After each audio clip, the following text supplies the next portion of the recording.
जो भी आता है देश उसका सम्मान करता है। और इससे पहले सुप्रीम कोर्ट में माननीय सर्वोच्च न्यायालय ने भी बहुत सारी धार्मिक, चाहे किसी भी धर्म से रिलेटेड हो, स्थलों के बारे में एक वर्डिक्ट पास की है।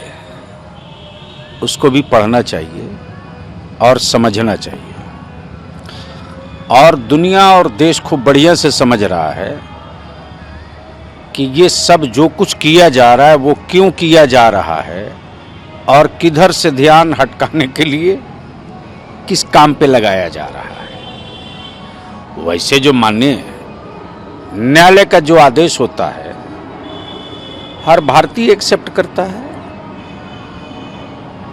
सारे तथ्य, सारे सबूत, सारे विटनेस को एक तरफ करते हुए सर्वोच्च न्यायालय ने आस्था की बुनियाद पर कहा ये दे देनी है।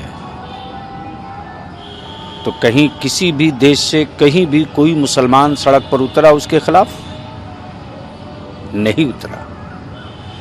और बहुसंख्यक समुदाय के समूचे देश के बुद्धिजीवी, संजीदा और देश के प्रति जो आपसी सद्भाव के लिए लोग जाने जाते हैं और जो संघर्ष करते हैं, सबने यही कहा ना कि मुस्लिम अल्पसंख्यकों को के संयम को सैल्यूट किया जाता है। तो माननीय न्यायालय का जो कार्य है वो कर रहा है। तो मामला कृष्ण भूमि जो मथुरा में है उसको लेकर भी न्यायालय ने कहा 4 महीने में निपटारा कीजिए, नहीं तो फैसला दे दिया जाएगा। अब ऐसा है ना कि जब हमारे माननीय न्यायालय में कोई भी जाएगा मुद्दा लेकर के तो न्यायालय अपना काम करता है, करना चाहिए।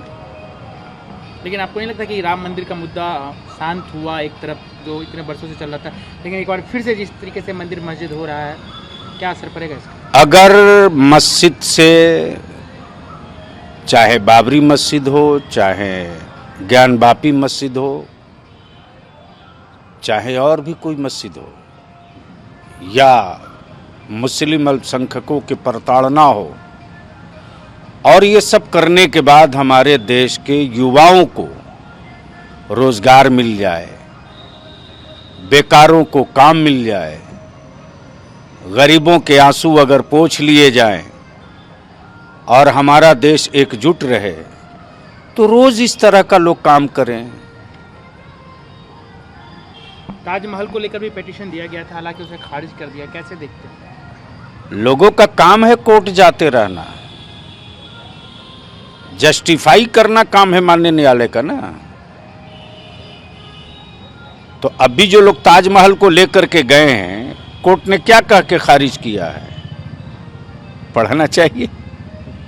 हाँ, इतनी बात मैं जरूर कहूंगा कि जब देश के संविधान में और बिल्कुल क्लियर कट लिखा हुआ है कि किसी भी सरकारी या किसी की पर्सनल जमीन पर बगैर लिए हुए किसी भी धार्मिक स्थल का निर्माण नहीं किया जा सकता है।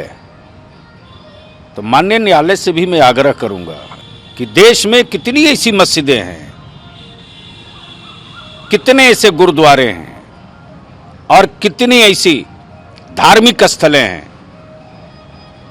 उन सबों के बारे में एक बार माननीय न्यायालय जानकारी ले। और वो किस जमीन पर है, किसी की निजी जमीन पर है, सरकारी जमीन पर है या रजिस्ट्री की जमीन पर है। अगर अवैध है तो वो कितने दिनों के अंदर उसको हटा देगा, माननीय न्यायालय इस पर संज्ञान ले, ये देश हित में होगा। उत्तर प्रदेश मदरसा एजुकेशन बोर्ड काउंसिल जो है राष्ट्रीय नेशनल एंथम जो है मैंडेटरी कर दिया है मदरसा में, कैसे देख रहे हैं? अगर इसी से काम चल जा रहा है तो काम चलाते रहना चाहिए। आप सही नहीं मान रहे उसको? अगर इसी से पहले तो ये डिसाइड कर लेना, और सुप्रीम कोर्ट के उस डिसीजन को भी निकाल कर लोग पढ़ें कि उसका पढ़ना अनिवार्यता से संबंधित नहीं है। एक क्रिश्चियन स्कूल को यही कह करके और उसके सारे ग्रांट रोक दिए गए थे, और वो सुप्रीम कोर्ट गया, वो टूट गया।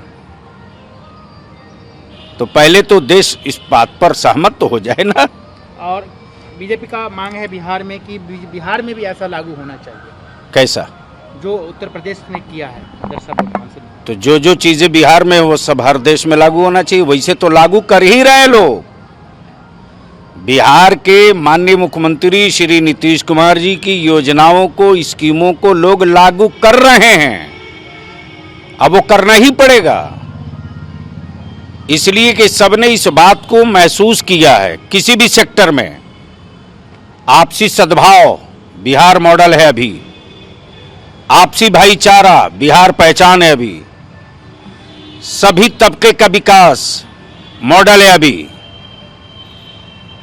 तो बहुत सारी चीजें केंद्र सरकार ने और देश के राज्य की सरकारों ने भी बिहार को फॉलो किया है, और बिहार तो अगुवाई के लिए पैदा लिया है, अगुवाई करता है। अभी तो अमित शाह जी ने भी कह दिया कि कोविड खत्म होगा उसका सीए लागू करेंगे पूरे देश में।